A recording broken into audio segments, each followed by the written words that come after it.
No dia do meu casamento, meu tio me mandou uma foto. Estavam todos lá, meus pais, irmãos, primos, todos em um iate no Havaí. A legenda dizia: paz, família, sem distrações. Algumas horas antes, minha mãe tinha me mandado uma mensagem curta: não vamos conseguir ir. Não leve para o lado pessoal. Eu não respondi.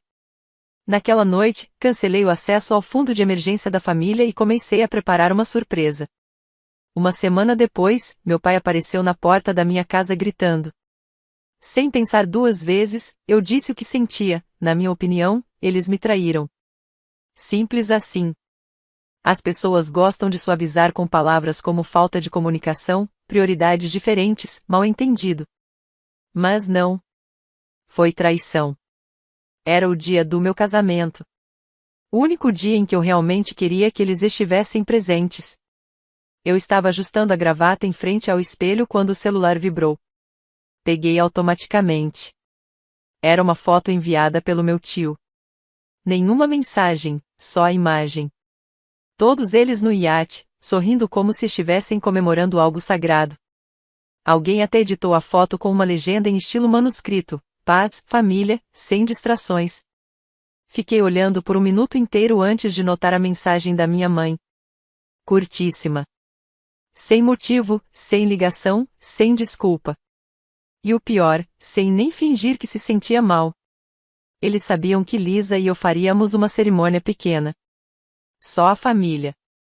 Eles sabiam o quanto isso era importante pra gente, principalmente por ser só nós dois, duas pessoas que sempre se sentiram deslocadas no mundo. Lisa cresceu em lares adotivos. Nunca conheceu os pais biológicos. Quando perguntavam quem a levaria até o altar, ela só sorria e respondia: ninguém. Não é triste, só é assim. Eu até tinha uma família, mas nunca fui realmente visto por eles. Sempre fui o quieto, o que guardava tudo pra si. Aquele que ajudava financeiramente, mas nunca teve um lugar de verdade à mesa. A vida toda tolerei o jeito como me tratavam, como se eu fosse um primo distante que aparecia de vez em quando. Ainda assim, acreditei que, dessa vez, eles apareceriam. Em vez disso, alugaram um iate para o mesmo fim de semana. Enquanto eu ajustava minha gravata, eles brindavam com coquetéis no Pacífico. Não contei nada para Lisa sobre a foto. Ela percebeu que algo estava errado, mas não perguntou. Só passou o braço pelo meu e disse que já estava na hora. A cerimônia foi pequena, silenciosa, simples, sendo honesto, até demais. Alguns colegas de trabalho apareceram mais por obrigação do que por vínculo. Sem música, sem risadas. Só o som das ondas ao fundo e duas pessoas tentando transformar aquele dia no melhor possível. À noite, sentamos na varanda do nosso Airbnb. As luzes da cidade brilhavam ao longe, mas o ar parecia frio.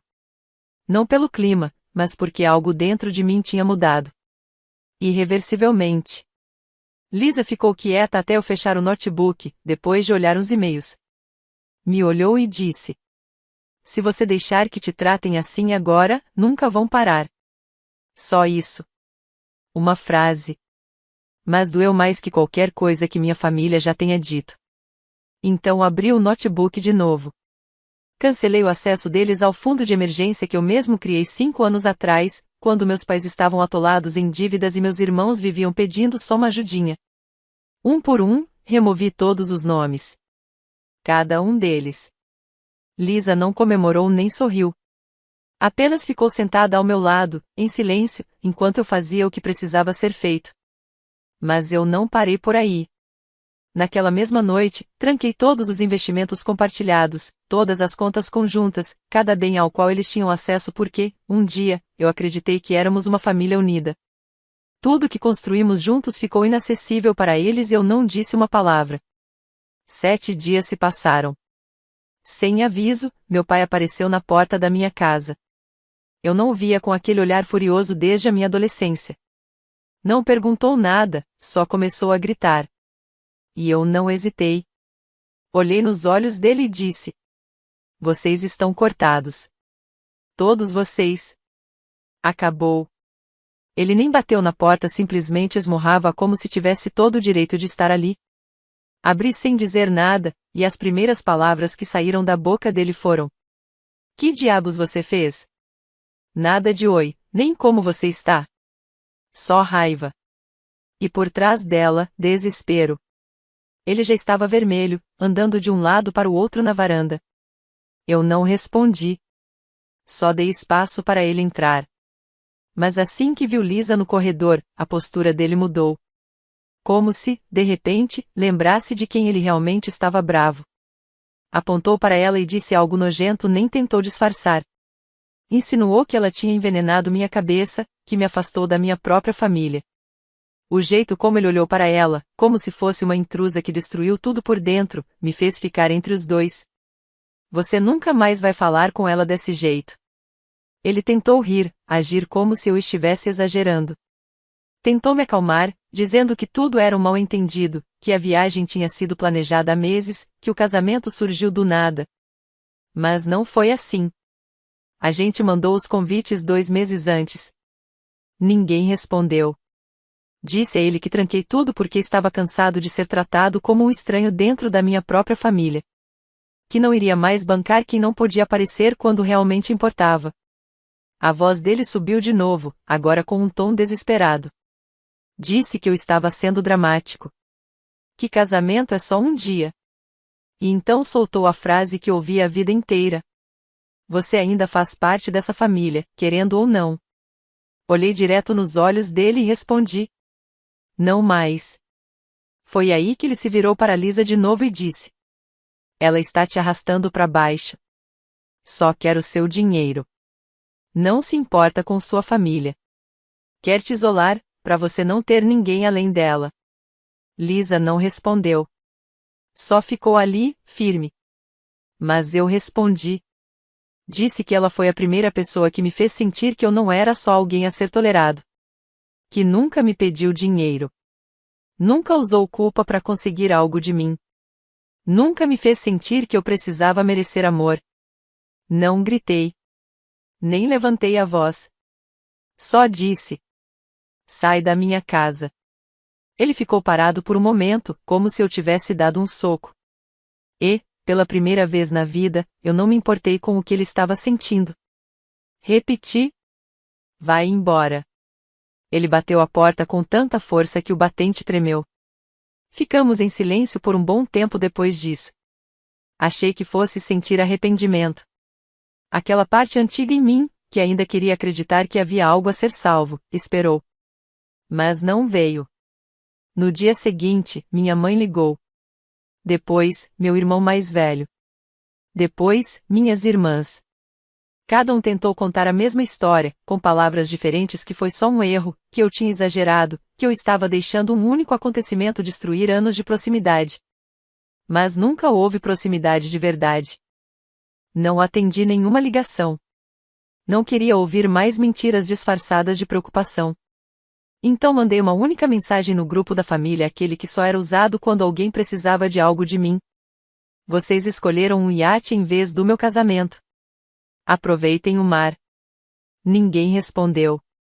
Nem naquele dia. Nem no seguinte.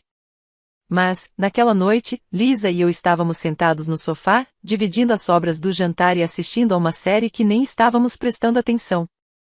Em algum momento, sem planejar, falei: Vamos embora, só por um tempo. Talvez para Los Angeles. Ela não perguntou por quê. Não hesitou. Só disse: Tá bom. E foi isso. Algo dentro de mim se quebrou ou talvez, finalmente, se abriu. Pela primeira vez em muito tempo, comecei a me sentir livre.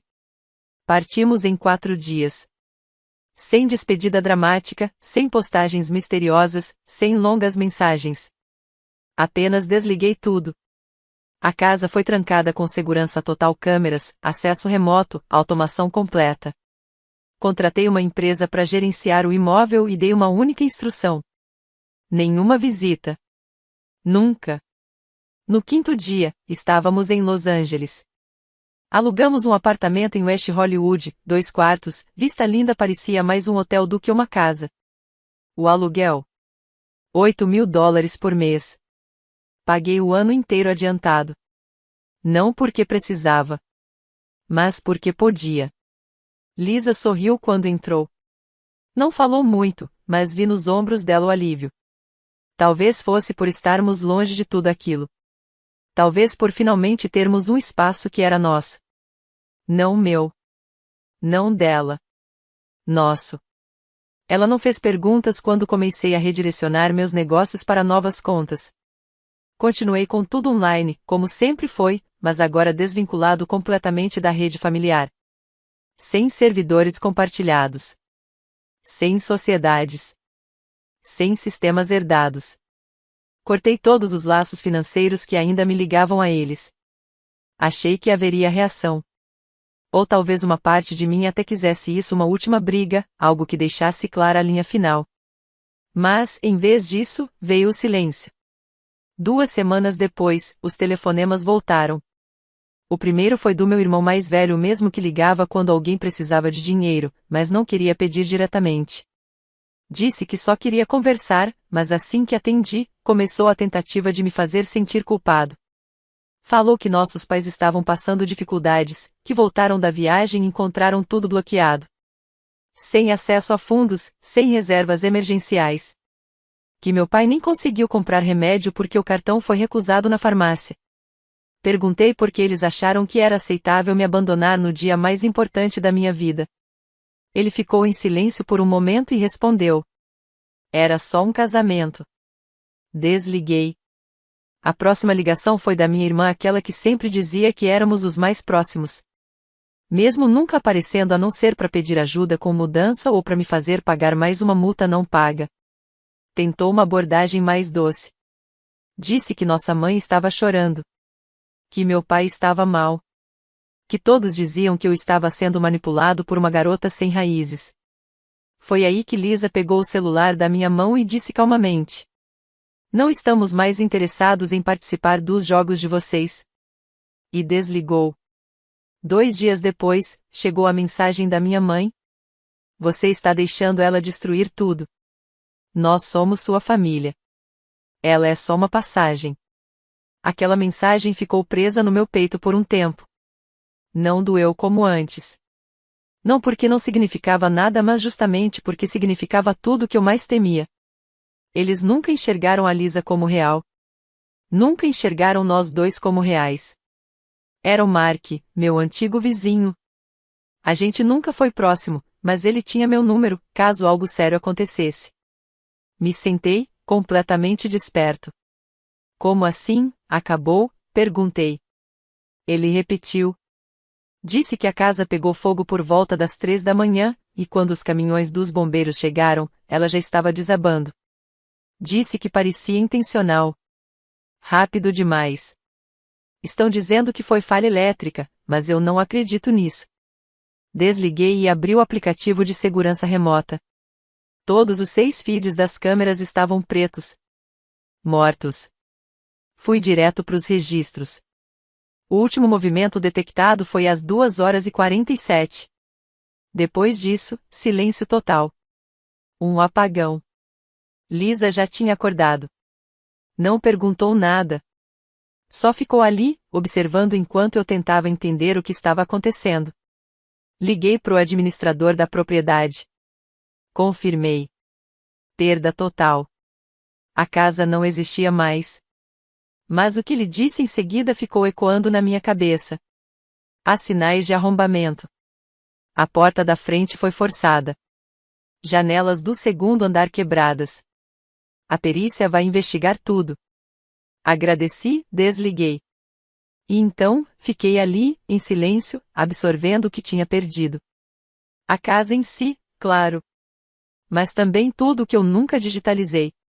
Livros de contrato dos primeiros anos da minha empresa. Cópias físicas de acordos com clientes que nem lembram mais que existo. HDS antigos, backups pessoais de registros financeiros, documentos escaneados, assinaturas, coisas que eu nunca confiei à nuvem. Tudo virou cinzas. E o pior de tudo, só um grupo de pessoas sabia o que aquela casa significava para mim. Só um grupo teria um motivo real para querer apagá-la do mapa. Não disse isso em voz alta. Nem para Lisa. Mas, na manhã seguinte, comecei a cavar. Abri todas as transações ligadas à antiga conta do fundo familiar que eu tinha congelado. Achei que tinha encerrado todos os acessos, mas um cartão escapou. Um cartão de despesas compartilhado que eu nem lembrava que existia. E adivinha quem ainda tinha acesso? Meu irmão mais novo, Dean. Ele não mandou mensagem. Não ligou. Não deu sinal de vida. Mas 2 dias antes do incêndio, ele usou o cartão. Numa loja de materiais de construção, a 16 quilômetros da casa.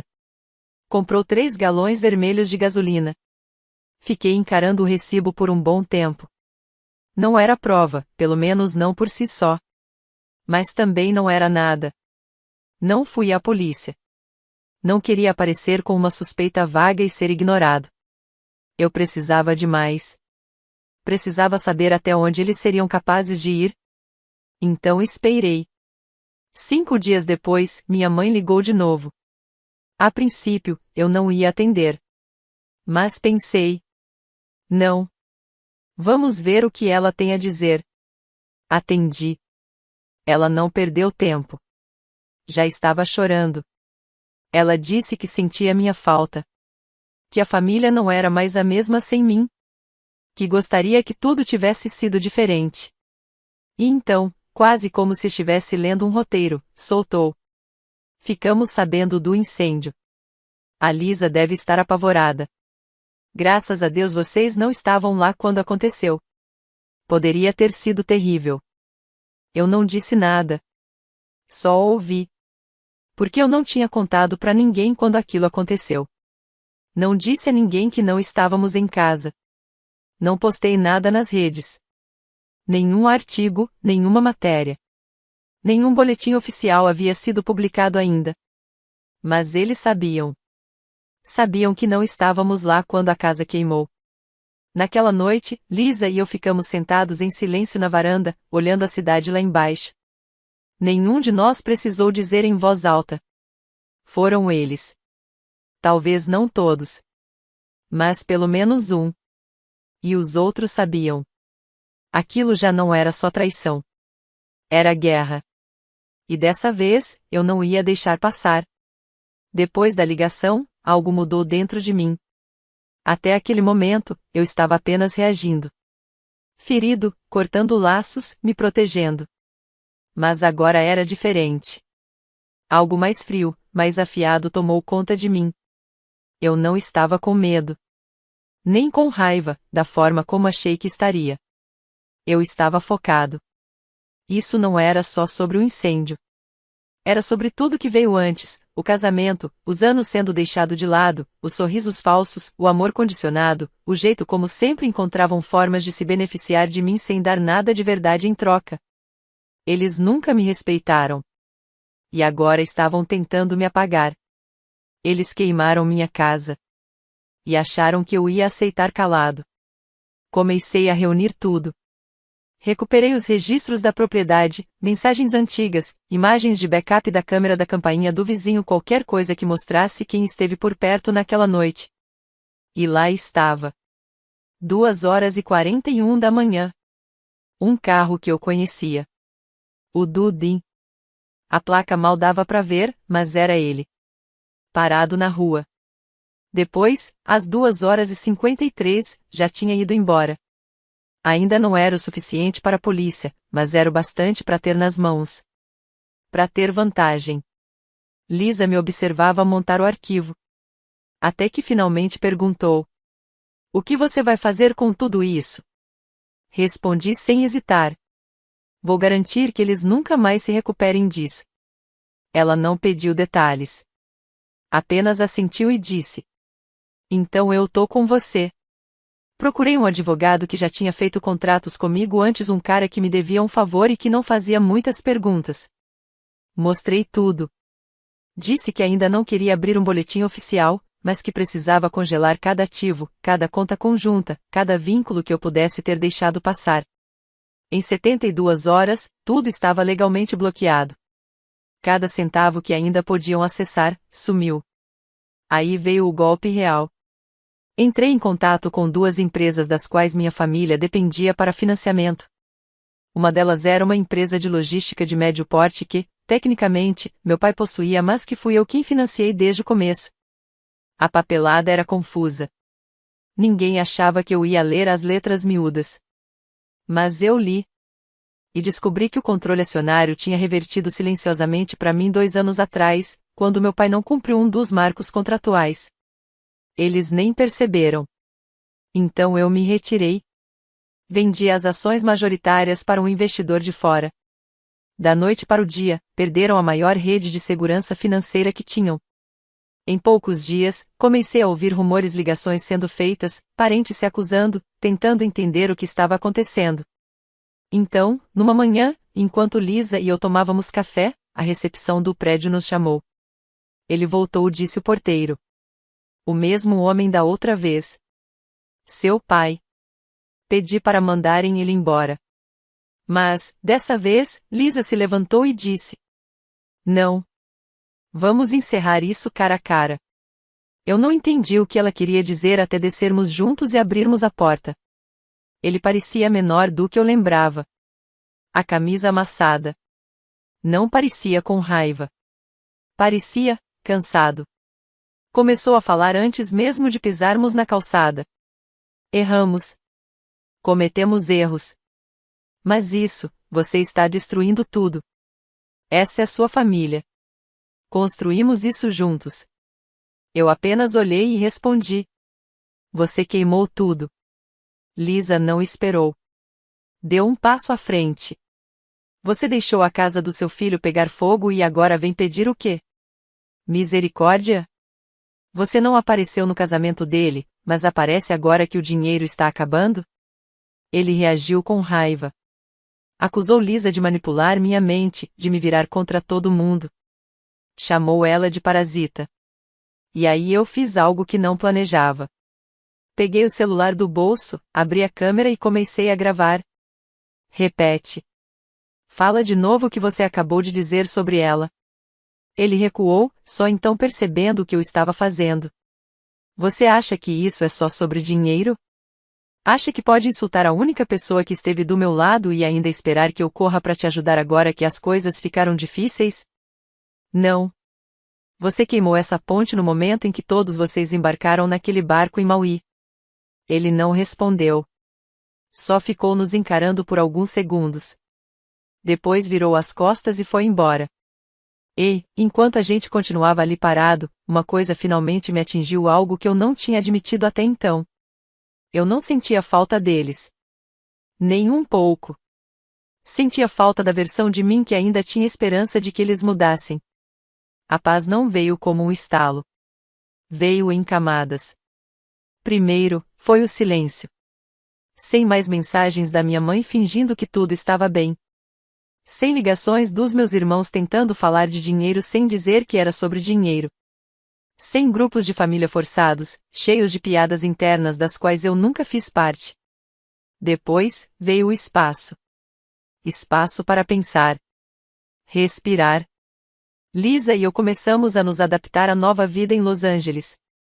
O apartamento parecia estranho no começo, como se estivéssemos brincando de morar numa casa que não era nossa. Mas isso passou rápido. Começou a se tornar nosso nos pequenos detalhes. Uma caneca que ela achou num brechó. A luz da manhã batendo na mesa da cozinha. Um cobertor que comprei só porque ela vivia roubando o meu. O trabalho também se estabilizou. Depois que eu arranquei até as últimas raízes da minha família do negócio, tudo passou a funcionar melhor. Menos gente interferindo, menos drama, mais foco. Construi novas parcerias verdadeiras, transparentes, sem portas dos fundos nem agendas escondidas. Pela primeira vez, eu estava construindo algo realmente meu. Lisa voltou a desenhar. Enchia cadernos como se não conseguisse colocar as ideias no papel rápido o suficiente. Às vezes eu a pegava sentada perto da janela, cabelo preso, os dedos manchados de grafite, completamente imersa no mundo dela. Ver aquilo me deixava estranhamente emocionado. Ver ela livre.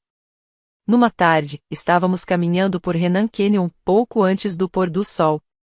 Ela entrelaçou o braço no meu e conversávamos sobre tudo e nada ao mesmo tempo. E então ela disse: Sabe, se nada daquilo tivesse acontecido o casamento, o incêndio, tudo a gente ainda estaria lá, né? Naquela casa, fingindo que estava tudo bem. Ela não estava perguntando. Só dizendo em voz alta. E ela estava certa. Eu provavelmente ainda estaria esperando que eles mudassem. Ainda estaria dando mais uma chance. Me moldando, me encolhendo, tentando me tornar alguém mais fácil de aceitar. Mas depois que tudo pegou fogo, algo firme começou a crescer no lugar. Na semana seguinte, a gente se casou de novo. Não no papel, isso já estava resolvido. Foi só para nós dois. Alugamos um pequeno terraço em Silver Lake. 2 amigos vieram. Sem fotógrafos, sem discursos, só votos escritos à mão e um beijo quando o sol se escondeu atrás das colinas. Sem estresse, sem preocupação com lugares marcados ou com quem não apareceria. Sem precisar fingir. Depois, fomos a pé até uma barraquinha de tacos e comemos sentados na calçada, ainda com as roupas do casamento, rindo de bobagens. Naquela noite, quando chegamos em casa, abri meu notebook uma última vez. O fundo fiduciário ainda estava tecnicamente ativo. Ainda havia algum dinheiro guardado, que eu vinha ignorando, sem saber o que fazer com ele. Mas naquela noite, eu soube. Doamos tudo. Cada centavo foi para um fundo de bolsas privadas, destinado a ex-jovens do sistema de adoção que estavam tentando abrir seus próprios negócios. Sem nome. Sem crédito. Só, feito. Fechei o notebook e me virei para Lisa. Ela estava deitada no sofá, com a cabeça em uma almofada, folheando um dos cadernos de esboço. Ela me olhou e disse: "Você tá mais leve." "Tô." Respondi. E era a verdade. Havia uma versão de mim que eu carreguei por anos. Aquele que queria pertencer, ser aceito. Que não queria mais se sentir um estranho dentro da própria vida. Essa versão já não existia. Não por mágoa. Só, não existia mais. No lugar dela, ficou isso. Uma vida tranquila. Uma mulher que nunca me fez sentir pequeno. Um trabalho que não me deixava esgotado. Manhãs calmas. Noites com sentido. Nada mais de tentar me provar. Nada mais de esperar por uma família que nunca fez questão de estar presente. Nada mais de pedir desculpas por viver do meu jeito. Talvez eles tenham achado que estavam me punindo quando me abandonaram no dia do meu casamento. Talvez achassem que o incêndio me quebraria, que eu rastejaria de volta. Mas tudo o que fizeram foi me dar exatamente o que eu precisava. Um motivo para ir embora de vez. E agora? Agora eu estou livre. Sou Mia Carter, tenho 34 anos e aprendi da maneira mais difícil que, às vezes, as feridas mais profundas não vêm de estranhos. Elas vêm das pessoas que deveriam te amar mais. Meu pai, Daniel Carter, era o tipo de homem que construiu sua identidade com base na disciplina, tradição e orgulho. Durante 42 anos, ele trabalhou na mesma empresa de engenharia aeroespacial, passando de desenhista júnior a CEO. A empresa era sua vida. Seus 2 filhos, meus irmãos, eram seu legado. E eu apenas estava lá. Um dia antes da festa de aposentadoria dele, fiquei em frente ao espelho do banheiro ensaiando um discurso que eu nem sabia se queria fazer. Algumas palavras educadas, um brinde, talvez algo neutro, seguro, esperado porque foi assim que vivi a maior parte da minha vida, tentando não dar a ele mais motivos para se decepcionar comigo. Atrás de mim, refletida no espelho, a caixa de presente estava sobre a comoda, embrulhada em papel azul marinho com uma fita prateada, discreta e elegante.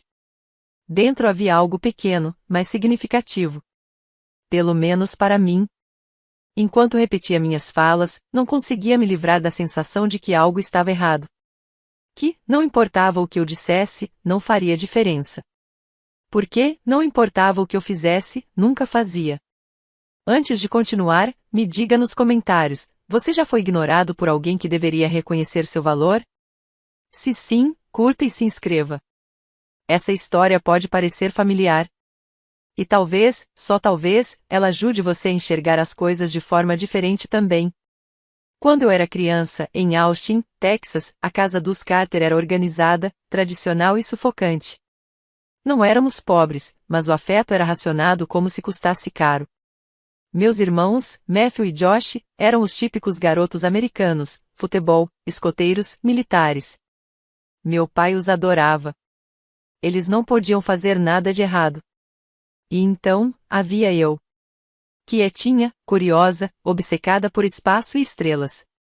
Eu escondia revistas científicas no quarto do mesmo jeito que outras meninas escondiam catálogos de moda. Quando tinha 11 anos, construí um foguete com sucata. Ele realmente decolou. Minha mãe aplaudiu. Meu pai perguntou se eu tinha roubado as peças. Aprendi cedo que eu não me encaixava no molde dele. Ele nunca precisou dizer isso em voz alta. Estava na forma como ele apresentava meus irmãos nos jantares. Este é o Matt, recém-promovido a capitão, e este é o Josh, que agora lidera nossa equipe de testes avançados. Então ele me olhava com um sorriso educado e dizia, e essa é a Mia. Ela é criativa. Criativa como se fosse um defeito. Me formei com honras em engenharia aeroespacial pela Universidade de Michigan, trabalhando em 2 empregos para cobrir o que as bolsas não cobriam. Nenhum membro da minha família foi à cerimônia. Meu pai mandou uma mensagem curta. Parabéns. Não sabia que era hoje. Mesmo assim, eu tentei. Aceitei o emprego que ninguém esperava que eu conseguisse, analista de sistemas no laboratório de propulsão a jato do Caltech. Trabalhei em turnos dobrados, registrei patentes, coassinei artigos científicos. Aos 29 anos, eu já liderava uma equipe. Aos 31, me tornei a diretora de engenharia mais jovem da história da instituição. Mas em todos os feriados em família, quando meu pai levantava o copo para fazer um brinde, era sempre para os meninos. Então, quando recebi o convite para a festa de aposentadoria dele, um evento de gala no Hilton, com discursos, homenagens e uma apresentação de slides sobre sua carreira, eu quase não fui. Quase. Mas havia algo em mim que precisava estar lá. Não por ele. Por mim. Naquela semana, voei de volta para Austin, me hospedei num hotel no centro e tentei ensaiar algo neutro, algo que não causasse atrito, algo que não doesse. Porque o que eu não contei a ninguém, nem mesmo ao meu terapeuta, foi que eu ainda carregava aquela esperança tola dentro de mim. Que talvez, só talvez, aquela fosse a noite em que ele finalmente dissesse algo diferente. Algo verdadeiro. Em vez disso, a noite acabaria comigo entregando a caixa embrulhada e indo embora para sempre. Mas ainda não. Ainda era só um ensaio. E eu ainda acreditava, de um jeito quase ingênuo, que talvez, se eu dissesse as palavras certas, usasse o vestido certo, sorrisse do jeito certo, eu pudesse reescrever a história. Consertar o que estava quebrado. Mas eu ainda não sabia o que ele diria no discurso. E eu não fazia ideia do quanto aquilo poderia doer ou do quão libertador seria finalmente sangrar e sair de pé. Cheguei ao Hilton 20 minutos mais cedo. Não porque queria, mas porque a ansiedade tem esse efeito em mim. Eu sempre compenso demais. O manobrista estendeu a mão para pegar as chaves e eu hesitei. O Tesla preto não era chamativo pelos padrões de Los Angeles, mas, na minha família, gritava a menina da tecnologia se esforçando demais. Mesmo assim, entreguei as chaves e entrei. O salão de festas já estava meio cheio. Mesas redondas cobertas com toalhas de linho branco, arranjos florais altos o bastante para atrapalhar conversas, garçons deslizando como sombras. Uma apresentação de slides da carreira do meu pai passava em looping atrás do púlpito. O rosto jovem dele preenchia a tela gigante, em pé ao lado de protótipos de foguetes, apertando a mão de generais, entregando prêmios a outros engravatados como ele. Não havia fotos de família na montagem. Nenhum aniversário de infância, nenhum Natal, só ele, sempre ele, em poses poderosas em tons de cinza como se qualquer traço de emoção fosse uma ameaça ao seu legado. Fiquei perto da entrada, procurando rostos familiares. Minha mãe me viu do outro lado do salão e acenou. Um gesto rápido, discreto, como quem não quer chamar atenção. Ela sempre teve esse jeito de me apoiar silenciosamente, dos cantos. Olha só quem apareceu, ouvi uma voz atrás de mim. Matthew. Parecia um político em campanha. Terno sob medida, dentes perfeitamente alinhados, bronzeado artificial. Josh veio logo atrás, me lançou um aceno rápido enquanto ajeitava a gravata. Mia, disse Matthew, me puxando para um abraço que parecia uma transação comercial. Ainda trabalhando com a NASA, SpaceX ou sei lá o quê? Ainda no JPL, respondi, com a voz neutra. Ah, o lugar do telescópio, completou Josh. Papai sempre diz que aquilo é mais um clube de ciências do que engenharia de verdade. Dei um sorriso forçado e respondi. Bem, nós ajudamos a pousar um rover em Marte, então acho que estamos fazendo algo certo. Eles riram, não de forma grosseira, mas com aquele desprezo leve, sutil, e logo se afastaram para cumprimentar outro grupo de convidados. E assim, de repente, eu estava de volta ao ensino médio, invisível. A garota com o tipo errado de ambição, com o tipo errado de sonho. Um garçom passou com uma bandeja de taças de champanhe. Peguei uma. Do outro lado do salão, avistei meu pai imponente, sereno, usando um terno azul marinho escuro. Estava cercado de executivos e antigos colegas, sua risada alta preenchendo o espaço, os gestos expansivos. O rei aposentado recebendo seus súditos. Esperei por um olhar. Ele não olhou para mim. Olhou para meus irmãos. Colocou a mão no ombro de Josh, fez um gesto de orgulho. Depois, olhou para minha mãe e até lhe deu um beijo raro na bochecha. E quando o organizador do evento pediu que todos se sentassem, ele nem percebeu que eu ainda estava ali, parada à margem do salão, em silêncio, tentando decidir se deveria ter vindo. No momento em que me virei para sair, senti um leve puxão no braço. Mia. A voz da minha mãe era suave, mas firme. Por favor, não vá. Ele vai dizer alguma coisa. Ele precisa dizer. Esta noite é sobre todos nós. Eu queria acreditar nela. Queria acreditar que, só desta vez, ele reconheceria mais do que seus 2 filhos homens e suas condecorações militares. Que talvez, depois de tudo, ele diria meu nome com orgulho. Mas então as luzes se apagaram e o mestre de cerimônia subiu ao palco. Senhoras e senhores, esta noite celebramos um titã da indústria, um homem que dedicou mais de 4 décadas ao avanço aeroespacial. Por favor, recebam com uma salva de palmas o único e inigualável Daniel Carter. Os aplausos explodiram. Meu pai entrou no palco acenando como um senador, fazendo uma pausa dramática antes de começar a falar. Obrigado. Obrigado. Ele começou. Esta tem sido a jornada de uma vida. E eu não estaria aqui sem o apoio da minha incrível família. Endireitei a postura. Ele sorriu. Meus filhos, Matthew e Josh, sempre me orgulharam. Ambos seguiram meus passos. Ambos escolheram servir, liderar, construir. Tudo que conquistei, devo a eles. Eles representam o nome Carter com força e honra. Mais aplausos. Algumas pessoas se levantaram para bater palmas. Então, o tom da voz dele mudou. Ficou suave, quase nostálgico. Nem toda criança tem o que é preciso. E tudo bem. Nem todo mundo é feito do mesmo tecido. Alguns se perdem no caminho. Ele não disse meu nome. Não precisava. Senti o sangue sumir do meu rosto. As palavras tinham um frio absoluto, a crueldade calculada que só a humilhação pública pode oferecer. Minha filha nunca teve o que é preciso. Foi isso que todos ouviram. Ou pelo menos foi isso que entenderam. E então veio o riso contido, educado, mas afiado. Mais doloroso do que qualquer silêncio. Levantei. Todos os olhares se voltaram para mim. Caminhei lentamente, não até o palco, mas até a beira dele. Segurava a pequena caixa embrulhada em azul marinho com as 2 mãos. Minha voz não tremeu. Do seu maior fracasso disse, com calma, entregando o presente. Aproveite sua aposentadoria. E me virei, os saltos estalando sobre o mármore polido. Nenhuma parte de mim correu, hesitou ou se encolheu. Não olhei para trás. Também não fui direto para casa depois que saí do salão de baile. Em vez disso, estacionei em um canto tranquilo da garagem do hotel. Motor desligado, mãos ainda congeladas no volante. Meu peito estava apertado, mas não era mais pânico. O que eu senti agora era algo mais lento, mais frio. Como estar do lado de fora, numa tempestade de neve que você viu se formando por anos, e só agora decidiu sair dela.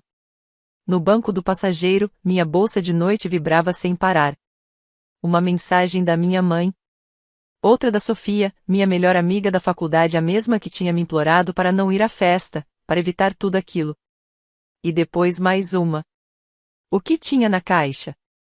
Era do Josh. Não respondi.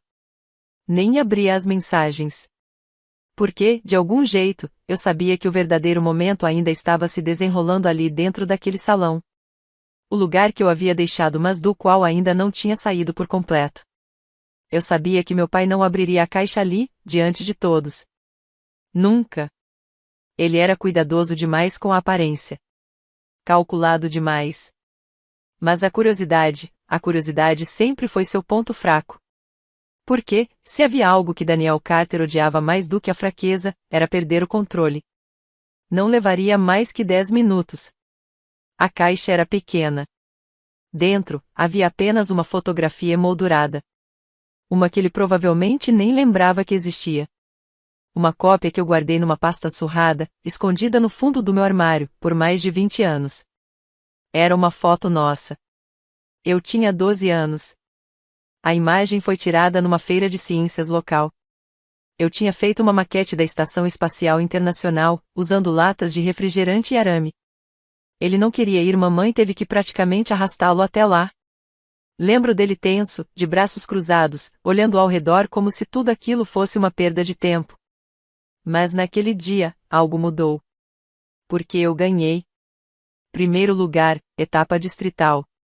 E por 5 minutos inteiros, ele pareceu orgulhoso. Alguém tirou a foto bem nesse momento. Eu segurando minha fita azul.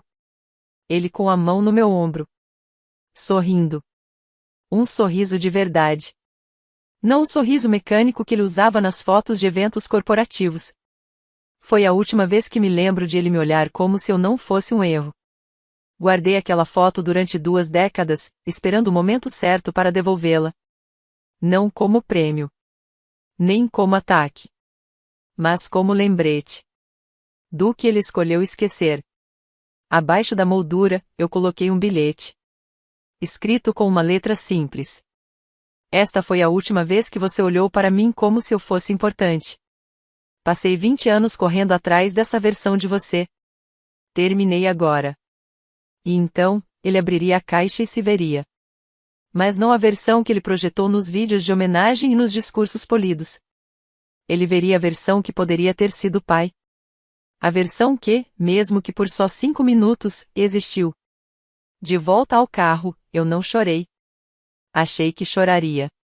Mas o que senti foi outra coisa. Um silêncio. Difícil de explicar. Um silêncio diferente. Aquele que surge quando você finalmente para de escalar uma montanha que, no fundo, sempre soube que não levaria a lugar algum. Quando você percebe que o cume que perseguia por anos era só uma parede pintada. Bonita de longe. Oca de perto. Peguei o celular. Não para responder. Só para olhar as redes sociais. E lá estava. Alguém já tinha postado um vídeo do discurso. O áudio cortado. Não dava para ouvir o que eu dizia ao caminhar até ele. Mas dava para ver. A forma como entreguei a caixa. Com calma. Sem pressa. Sem drama. E depois, simplesmente, me virei e fui embora. Nenhum tremor nos meus passos. Os comentários foram variados. Alguns acharam que tudo tinha sido encenado. Outros aplaudiram como um gesto de força. E, claro, houve aqueles que me criticaram por estragar um momento especial. Mas o que mais ficou comigo foram as mensagens silenciosas dos demais de completos estranhos. Eu queria ter a sua coragem. Ele parece o meu pai. Aquela frase sobre ser o maior fracasso me atingiu em cheio. Não respondi. Ainda não. Mas li cada uma. Porque, pela primeira vez na vida, alguém estava me ouvindo. Alguém estava me vendo. Não como uma nota de rodapé na história de outra pessoa, mas como autora da minha própria. E em algum lugar dentro daquele salão de baile, Daniel Carter segurava uma fotografia. Uma imagem que ele não podia reescrever. A imagem de uma garota que ele havia descartado. E a versão dele mesmo que havia enterrado. A primeira ligação veio pouco antes da meia-noite. Deixei tocar. Depois veio a segunda. A terceira. Quando o celular acendeu pela sexta vez, finalmente olhei para a tela. Mãe. Hesitei. Meu dedo pairou sobre o ícone verde. Atendi.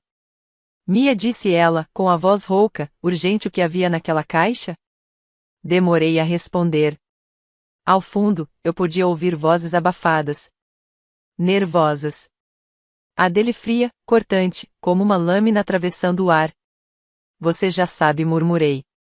Era a única lembrança que eu tinha dele se orgulhando de mim. Ela ficou em silêncio por alguns segundos. Depois. Você o pegou de surpresa. Quase ri. Não, mãe. Ele tem me pegado de surpresa há 30 anos. Outro longo silêncio. Até que ela sussurrou. Ele não queria te machucar, Mia. Ele só não sabe como mostrar o que sente. Foi criado para acreditar que emoções são fraqueza. Eu não estava pedindo lágrimas, falei, num tom calmo, quase vazio. Só queria reconhecimento. E antes que ela pudesse dizer mais alguma coisa, se fosse um pedido de desculpas, ou mais uma desculpa, desliguei. Porque, no fundo, eu não confiava em nenhuma das duas. Na manhã seguinte, desliguei o celular e passei horas caminhando sem rumo pelo centro de Austin. Era surreal ver gente tomando café, correndo com fones de ouvido, vivendo suas rotinas, enquanto dentro de mim, uma bomba emocional ainda explodia. Ao meio-dia, liguei o telefone de novo. 38 mensagens não lidas. Ignorei as de Matthew e Josh. Eu já sabia o que vinham dizer. Defender o papai. Me acusar de ter arruinado tudo. Me chamar de dramática, egoísta, fria. Mas uma mensagem dele se destacou. 2 palavras. Precisamos conversar. Fiquei olhando para aquela mensagem por um bom tempo. Não havia raiva nas palavras. Nem um pedido de desculpas. Só 5 sílabas que soavam como um chamado. Mais tarde naquela noite, me vi dirigindo em direção à casa da minha infância.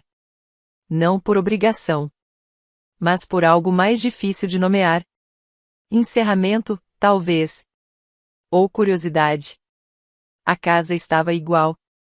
Tijolos vermelhos. Gramado impecável.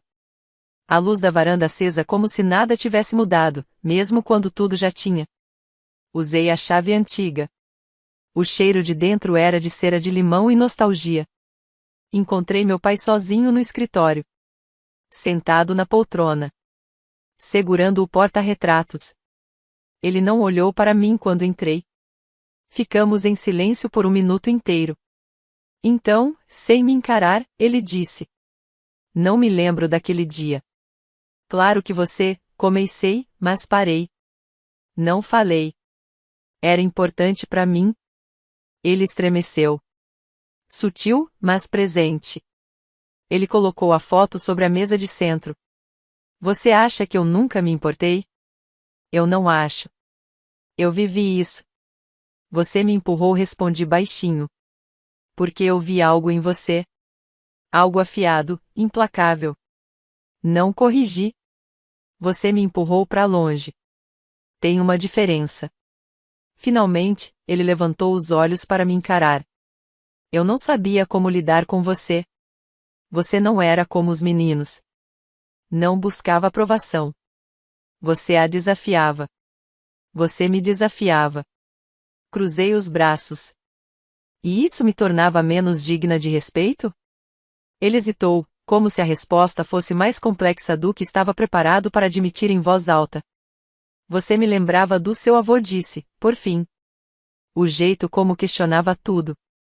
Como odiava a tradição. Ele também nunca me aprovou. E lá estava. A herança do ressentimento, passada de pai para filho como um testamento invisível. Afundei na beirada do sofá, subitamente exausta. Então eu passei a vida sendo punida por algo que não tinha nada a ver comigo. Você nunca foi um fracasso, Mia, disse ele. Eu só não sabia como criar uma filha como você. Você não tentou, respondi. Só me ignorou até eu parar de tentar ser vista. Ele me olhou de novo. Mas, desta vez, realmente me olhou. Hoje, eu te vi. Só não sabia o que fazer com o que via. Foi o mais próximo de um pedido de desculpas que ele conseguiu chegar. E, estranhamente, foi o suficiente. Não porque consertasse tudo não consertava. Mas porque, naquele instante, entendi que passei a vida tentando conquistar algo que ele nunca foi capaz de oferecer. E essa falha não era minha. Era dele. 2 semanas se passaram até que eu percebesse, de verdade, que o peso que eu carregava havia desaparecido. Não diminuído. Não colocado de lado por um tempo. Desaparecido. Não foi embora com um grito dramático, nem com um confronto épico. Foi embora em silêncio, como um inquilino que passou anos escondido nos cantos da minha alma e, sem aviso, fez as malas no meio da noite. A necessidade de aprovação. A dor do reconhecimento negado. A fantasia de que um dia meu pai olharia para mim e diria, você é o suficiente. Ele nunca diria. E, de algum jeito, essa verdade não me esmagava mais. Me libertava. Voltei para Los Angeles numa manhã de domingo. O avião sobrevoava montanhas douradas de sol e litorais reluzentes. E, pela primeira vez em anos, não senti que estava fugindo de nada. Estava simplesmente voltando para casa. Para uma vida que construí com minhas próprias mãos. Sem atalhos. Sem o peso de um sobrenome me sustentando. Só trabalho duro, horas infindas, e a convicção de que era possível transformar dor em propulsão. O JPL me recebeu como se nada tivesse acontecido. Como se eu não tivesse acabado de detonar décadas de história pessoal. O laboratório estava em plena atividade, se preparando para o lançamento de um novo conjunto de satélites que analisariam padrões de radiação no espaço profundo. Eu estava à frente da análise de risco e dos sistemas. E, mesmo com a intensidade do trabalho, sentia que aquilo me ancorava. Certa tarde, uns 10 dias depois do meu retorno, a chefe da minha divisão passou pelo meu escritório. Ainda pronta para a palestra principal no mês que vem? Perguntou. Pesquei. O STEM Summit. Ela assentiu. Você é a primeira mulher líder do JPL a ser convidada em uma década. E, com a sua trajetória, sua história pode significar muito para as mulheres mais jovens na plateia. Eu sabia exatamente o que ela queria dizer com sua trajetória. Não era sobre matemática. Nem sobre ciência. Ela se referia ao fato de eu não ter vindo dos lugares esperados. De eu ter tido que navegar por espaços dominados por homens, sem ninguém torcendo por mim ao lado. De eu ter conseguido chegar lá não por causa da minha família, mas apesar dela. Eu topo, disse. Com certeza. Naquela noite, sentei na varanda do meu apartamento, com vista para as luzes da cidade, e abri o laptop. A primeira linha do discurso veio imediatamente. Às vezes, o maior combustível para um foguete não é o fogo. É a rejeição. Falei a verdade sobre crescer numa casa onde ser filha significava ser constantemente questionada. Sobre como o brilho pode ser ignorado se não tiver o nome certo ou se não seguir as regras certas. Sobre como dói ser invisível dentro da própria família e o quanto é poderoso quando a gente finalmente para de esperar para ser vista. E terminei com a mensagem que eu gostaria que alguém tivesse me dito aos 16, aos 22, ou até aos 30. Você não é obrigada a provar seu valor para pessoas que se recusam a enxergá-la. Alguns legados valem a pena serem quebrados. E às vezes, a coisa mais revolucionária que você pode fazer é ir embora. Não com raiva. Com clareza. O vídeo daquele discurso viralizaria mais tarde. Mas isso não era o mais importante. O importante era que eu falava com verdade. Meus irmãos não me procuraram.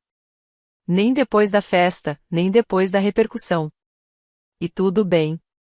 Eu havia parado de correr atrás de pessoas que só me viam como um problema a ser resolvido.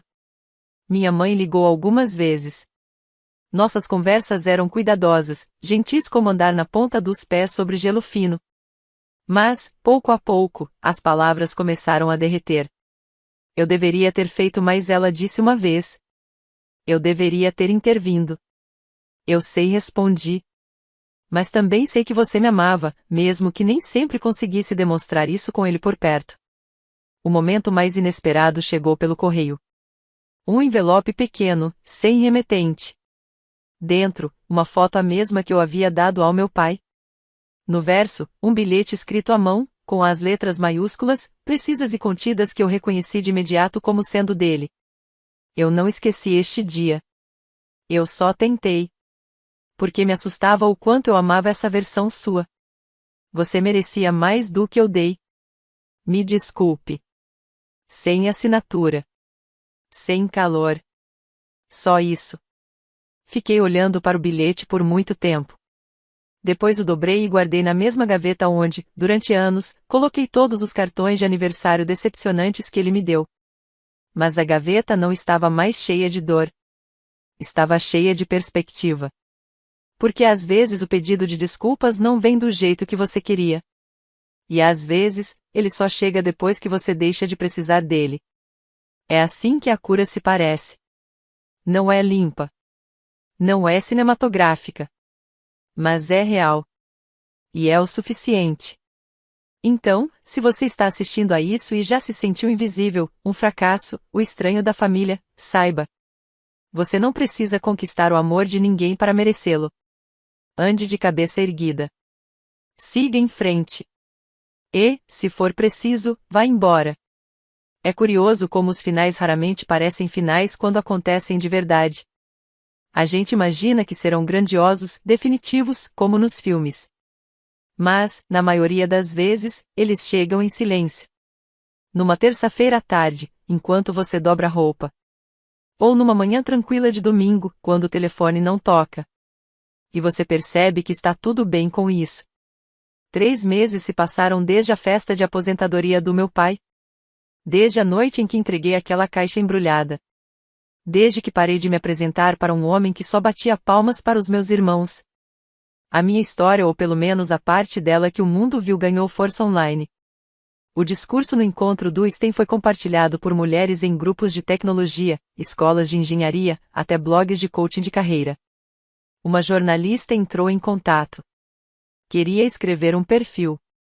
Não só sobre o momento viral, mas sobre o que significava crescer invisível na própria casa e ainda assim se tornar alguém digno de ser visto. No começo, hesitei. Mas logo percebi que aquela já não era mais só a minha história. Era a história de toda menina que se sentava no fundo da sala enquanto o irmão recebia os aplausos. De toda filha que ouviu que era emotiva demais, difícil demais, insuficiente. De toda mulher que trabalhou o dobro por metade do reconhecimento e mesmo assim apareceu no dia seguinte. Então eu disse sim. O artigo se chamava Um Fracasso que Construiu Isso. Começava com a cena da festa de aposentadoria, eu me levantando, entregando uma caixa para o meu pai e saindo sem dizer uma palavra. Mas o que realmente importava era o que veio depois. O trabalho. A resiliência.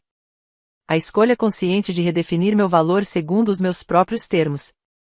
Um parágrafo me marcou mais do que todos os outros. Dizia: Mia Carter não queimou pontes.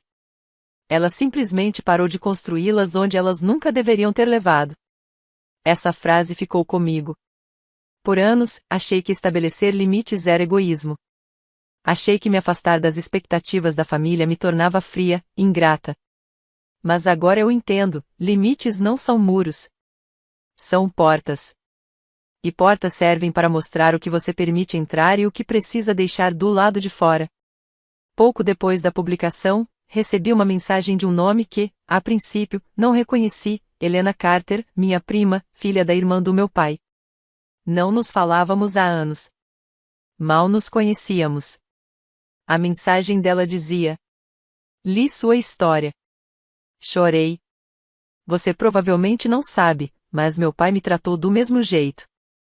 Sempre dizia que os meninos eram o futuro, as meninas, decoração. Queria ter tido coragem de fazer o que você fez. Obrigada por me mostrar que não é tarde para reescrever a história. Respondi com uma única frase. Nunca é tarde para parar de se encolher.